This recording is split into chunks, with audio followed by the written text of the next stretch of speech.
Hi hello नमस्कार, मी Suvarna home kitchen मध्ये परत एकदा तुमचं अगदी मनापासून स्वागत. सगळ्या सबस्क्रायबरचे धन्यवाद, सगळ्या व्ह्यूअर्सचे मनापासून आभार. मी आज तुम्हाला खूप छान अशी रेसिपी दाखवणार आहे, ती म्हणजे उसळ. साध्या सोप्या पद्धतीने अगदी पटकन होणारी, खूप चमचमीत मस्त अशी मटकीची मिक्स उसळ मी तुम्हाला कशी बनवायची ते दाखवणार आहे. खूप छान तयार होते. त्यासाठी मी इथे घेतलेलं आहे थोडंसं खोबरं घेतलेलं आहे. मी हे खोबरं छान किसून घेतलेलं आहे. त्यानंतर 1 इंच घेतलेलं आहे आलं, थोडासा घेतला आहे कढीपत्ता, 1 टोमॅटो बारीक चिरून घेतलेले आहेत, 7-8 घेतलेले आहेत लसणाच्या पाकळ्या, त्यानंतर 2 ते 3 घेतलेल्या आहेत हिरव्या मिरच्या. ह्या हिरव्या मिरच्या अगदी कमी तिखट आहेत, त्यामुळे मी 3 घेतलेल्या आहेत. तिखटाचं प्रमाण मिरची तुम्ही तुमच्या टेस्टनुसार घेऊ शकता. त्यानंतर थोडीशी घेतलेली आहे कोथिंबीर. आपल्याला हे छान आता वाटण करून घ्यायचंय. वाटण मध्ये टाकायचंय अर्धा चमचा जिरे आणि 1 चमचा तीळ. हा माझा छोटा चमचा आहे, हा अगदी टीस्पून आहे, तुम्ही टेबल स्पून 1 चमचा तीळ टाकू शकता. त्याच्यानंतर मी इथे धने जिऱ्याची पावडरच वापरणार आहे, म्हणून मी इथे धने टाकलेले नाहीये. तुम्ही जर धने जिऱ्याची पावडर तुमच्याकडे नसेल तर बारीक हे वाटण करतानाच टाकायचं. 1 चमचा जिरे आणि 1 चमचा धने. आता आपल्याला हे छान वाटण करून घ्यायचंय. बघा, या पद्धतीने आपल्याला छान वाटण करून घ्यायचंय. 1 ते 1.5 पळी तेल टाकलेलं आहे. तेल छान तापलं की आपल्याला टाकून घ्यायचं 1 चमचा मोहरी. मोहरी छान तडतडली की 1 चमचा टाकून घ्यायचंय जिरे, अर्धा ते पाव चमचा टाकून घ्यायचा हिंग. हिंग जरा जास्त टाकला उसळीला तरी चालेल, म्हणजे जर कोणाचं उसळ खाल्ल्यानंतर पोट वगैरे दुखतं किंवा कोणी म्हणतं पोटात आलं तर तुम्ही हिंग टाकला तर तसा त्रास होत नाही. त्यामुळे हिंग थोडासा जास्त टाकला तरी चालेल. अर्धा चमचा टाकून घ्यायची हळद आणि मी ते 2 कांदे चिरून घेतलेले आहेत.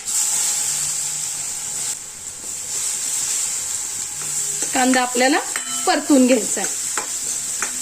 कांदा परतत असतानाच मी एकीकडे लगेच थोडंसं जितका आपल्याला रस्सा हवाय तसं मी गरम पाणी करायला ठेवलेलं आहे. तुम्हाला मी 1 बटाटा इथे घेतलेला आहे, चिरून साल काढून घेतलेला आहे. तुम्ही पाहिजे तर साल ठेवला तरी चालेल. कांदा परतत आला थोडासा की आपल्याला बटाटाही टाकून घ्यायचा. 2 मिनिट बटाटे परतन झाला की आपण करून घेतलेलं वाटण टाकून घ्यायचंय.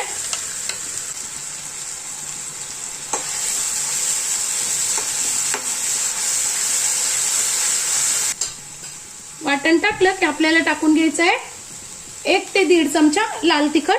तुम्ही लाल तिखट तुमच्या चवीनुसार कमी अधिक करू शकता.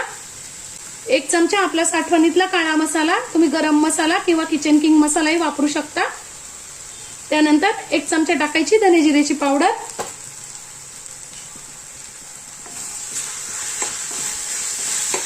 आणि आपल्याला आता हे वाटण छान तेल सुटेपर्यंत परतून घ्यायचंय.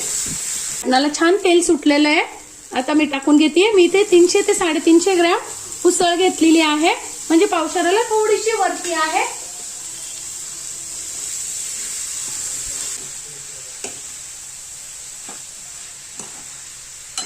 आता 2 ते 3 मिनिटं उसळ परतन झाली वाटणाबरोबर, तर मी इथे गरम पाणी घेतलेलं आहे. बघा, गरम पाणीच टाकायचंय, म्हणजे उसळीला कलर खूप छान येतो. तुम्हाला जसा रस्सा हवा कमी जास्त तसं तुम्ही पाणी घालायचंय, पण शक्यतो गरम पाणीच घाला. गरम पाण्याने काय होतं, उसळ पण पटकन शिजते आणि कलर खूप सुंदर येतो उसळीला. बघा किती सुंदर असा कलर आलेला आहे उसळीला आपल्या. आता टाकून घ्यायचं चवीनुसार मीठ. मी इथे 1 ते 1.5 चमचा मीठ टाकलेलं आहे. थोडासा टाकून घेतेय गुळ. गुळ ऑप्शनल आहे, तुमच्याकडे आवडत असेल तर टाका, पण गुळ टाकल्याने चव खूप छान येते. आता आपल्याला 4 ते 5 मिनिटांसाठी उसळ छान झाकण ठेवून उकळून घ्यायची. बघा, या पद्धतीने मी अर्धवट झाकण ठेवलेलं आहे. बघा, 4 ते 5 मिनिट झालेले आहे. किती छान तर्रीदार आपली, कलर पण खूप सुंदर आलेला आहे आणि उसळ पण खूप मस्त तयार झालेली आहे. आता फक्त यावर टाकून घ्यायची थोडीशी कोथिंबीर आणि आपली उसळ तयार आहे. आजची माझी व्हिडिओ तुम्हाला कशी वाटली, या प्रकारे उसळ नक्की करून बघा. चॅनलवर नवीन असाल तर चॅनलला सबस्क्राईब, लाईक आणि शेअर करा. धन्यवाद.